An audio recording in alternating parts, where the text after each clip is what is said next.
Flor, ¿cómo te va? Feliz viernes para todos, Cristian. Un abrazo grande para vos también y un saludo a toda la audiencia. A ver, ¿qué elegimos para hoy? Jujuy anticipa elecciones legislativas fundamentales para su gestión. Sí, son de fundamental importancia para el gobierno y sorprendió ayer con este anuncio, ¿no? 27 de junio, las elecciones legislativas en la provincia de Jujuy, separadas de las elecciones de octubre que dan el orden nacional. ¿Sorprende esto? Me parece que no, creo que era esperado por todos. Lógicamente va a tener gente a favor, gente contra, opiniones de las más diversas.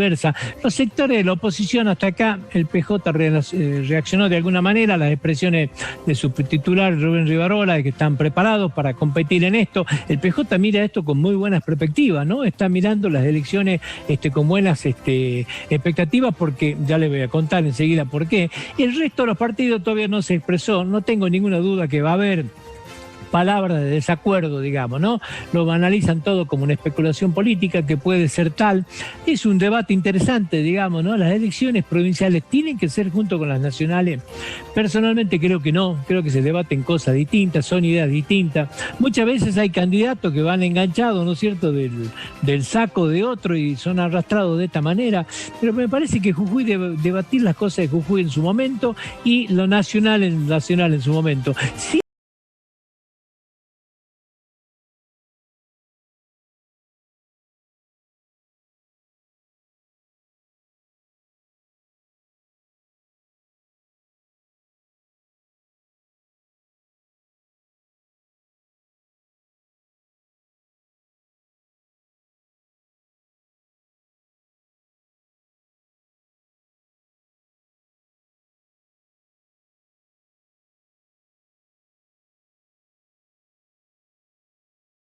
En juego. Es un tema muy complicado, digamos, ya le costó en la elección anterior, ya no pudo llegar al piso, es más, estuvo lejos, ¿no es cierto?, de llegar al piso del 5%. Entonces, hoy miran con mucha preocupación este tema porque ven que después de este veranito que tuvieron, se pueden quedar sin representación legislativa. Sí es cierto que en estos 4 años de representación legislativa pasaron prácticamente inadvertidos, digamos, ¿no? Es mucho lo que por ahí se habla, pero es poco lo que se puede hacer en un bloque tan minoritario, digamos. Pero la realidad es que hoy la izquierda está comprometida en esta elección.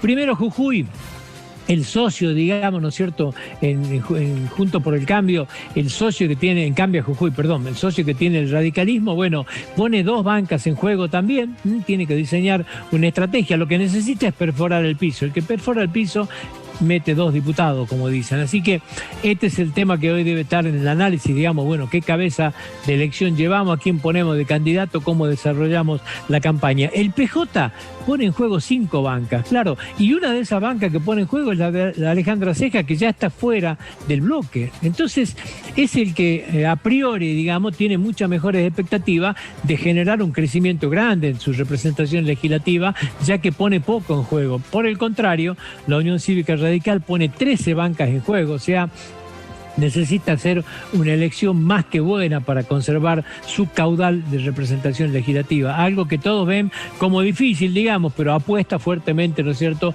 el oficialismo a esto, a sostener la mayor cantidad de banca posible. Acá están las 24 que se ponen en juego, que reiteramos, da la sensación que el que más cómodo las tiene, entre comillas, puede ser, ¿no es cierto?, el Partido Justicialista, y hay que ver qué es lo que pasa, ¿no es cierto?, con el Frente de Izquierda, si rompe el piso, y con Primero Jujuy. El radicalismo tiene una pulseada bastante complicada, por cierto. Ya se establecieron las reglas de juego, ya está el cronograma electoral funcionando, va a haber medidas, ¿no es cierto?, que tienen que ver con el COVID, las escuelas no van a tener padrones más de 200 personas, o sea, va a haber más escuelas, bueno, todo lo que significa, ¿no es cierto?, las precauciones que va a haber que tener con el COVID, que es una incógnita saber cómo vamos a estar para esta fecha, para fines del mes de junio.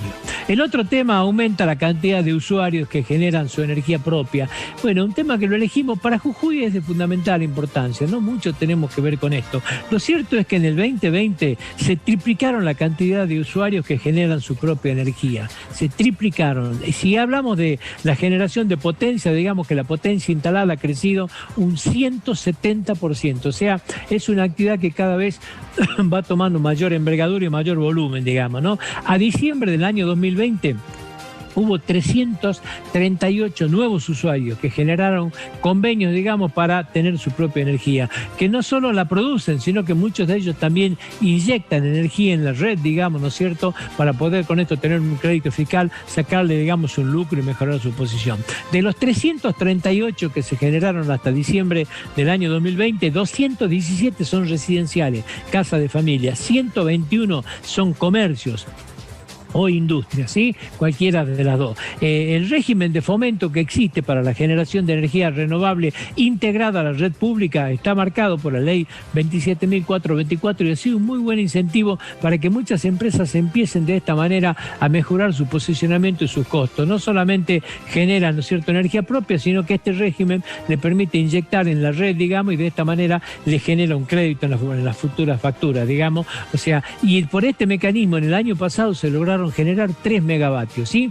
Bueno, en Jujuy es de fundamental importancia, porque Jujuy no solamente que tiene desarrollado esto en casas individuales, que avanzó en la construcción de paneles solares, de calefones solares, sino que también ha construido pueblos solares, digamos, ya ha inaugurado 3, está en vía de inaugurar 5 más, digamos, donde se han logrado transformar pueblos enteros que estaban proveyéndose de energía a través de quemar gasoil, digamos, hoy son pueblos enteramente solares, donde se ha conformado la posibilidad de mantener, ¿no es cierto?, la energía necesaria en grandes baterías y tener electricidad las 24 horas del día, algo muy importante.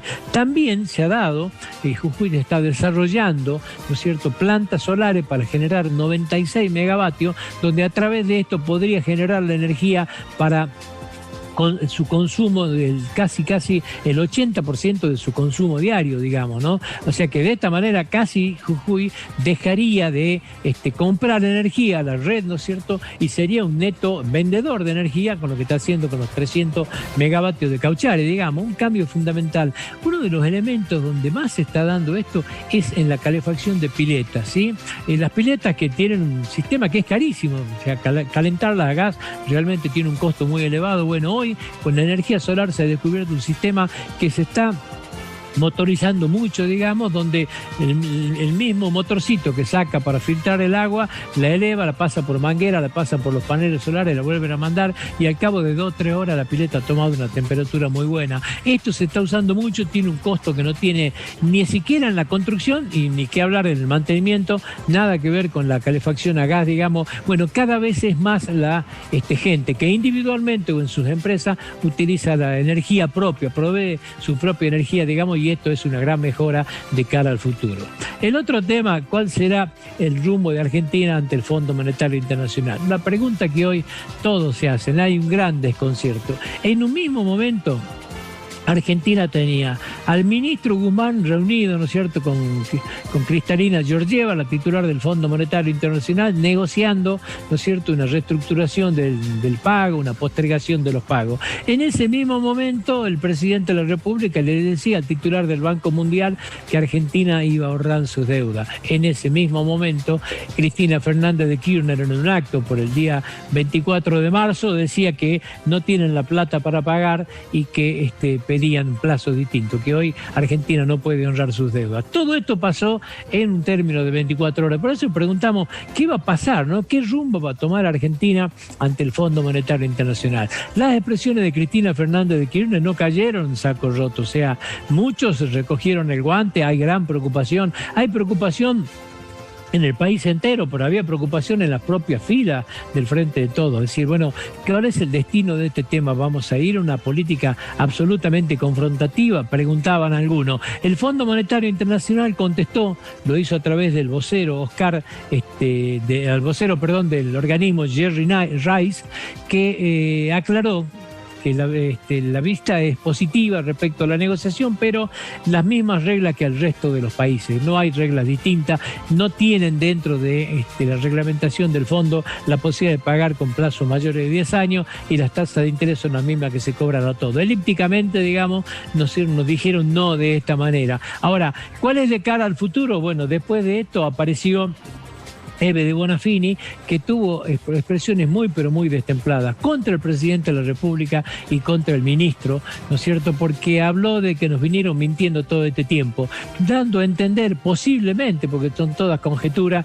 de que lo que había prometido el ministro es que se podían obtener plazos superiores a 10 años. Es algo muy raro, digamos, el ministro es muy conocedor y muy cauto en este tipo de cosas. ¿Qué es lo que anticipó, ¿no es cierto?, Eve de Bonafini, que cuando habla, muchos creen que habla en nombre de Cristina Fernández de Kirchner, tal vez que los tiempos, ¿no es cierto?, del Ministerio de Economía están acotados, no se sabe perfectamente. Hoy es realmente un incógnito muy difícil de descifrar qué quiere hacer Argentina con el Fondo Monetario Internacional, hacia qué rumbo vamos y cuál es el costo político que se va a tener que pagar por este tipo de desavenencias que hoy, la verdad, son difíciles de entender.